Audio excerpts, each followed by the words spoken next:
പരീക്ഷ പഠിക്കാൻ സമിതിയെ നിയോഗിച്ച കേന്ദ്ര സർക്കാർ. നടപടി കൊൽക്കത്തയിലെ വനിതാ ഡോക്ടറുടെ കൊലപാതകത്തിലെ പ്രതിഷേധത്തെ തുടർന്ന് ഡോക്ടർമാർ സമരം പിൻവലിക്കണമെന്നും കേന്ദ്ര സർക്കാർ. IMA നേതൃത്വത്തിലുള്ള പണിമുടക്ക് പൂർണ്ണം. ആർജിക്കർ ആശുപത്രി ആക്രമണത്തിൽ 30 പേർ പിടിയിൽ.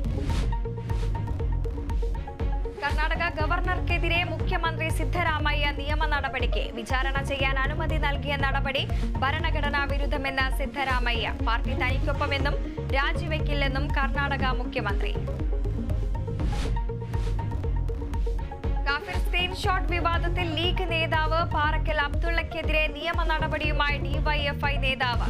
അപകീർത്തികരമായ പരാമർശം പിൻവലിക്കണമെന്ന് റിപേഷ് രാമകൃഷ്ണൻ. 3 ദിവസത്തിനകം ഖേദപ്രകടനം നടത്തണമെന്നും വക്കീൽ നോട്ടീസിൽ ആവശ്യം. മാപ്പ് പറയില്ലെന്ന് പാറക്കൽ അബ്ദുള്ള.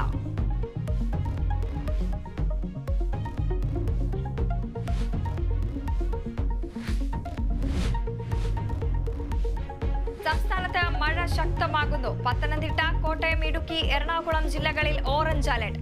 തെക്കൻ കർണാടകയ്ക്ക് മുകളിൽ ചക്രവാത ചുഴി രൂപപ്പെട്ടു. കേരള തീരത്ത് മത്സ്യബന്ധനത്തിന് വിലക്ക്.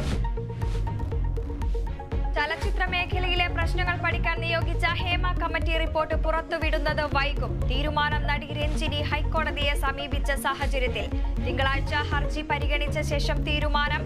റിപ്പോർട്ട് തേടി വിവരാവകാശ കമ്മീഷൻ.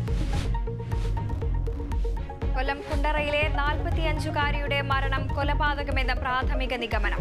മരിച്ച നിലയിൽ കണ്ടെത്തിയത് പടപ്പക്കര സ്വദേശി പുഷ്പലതയെ.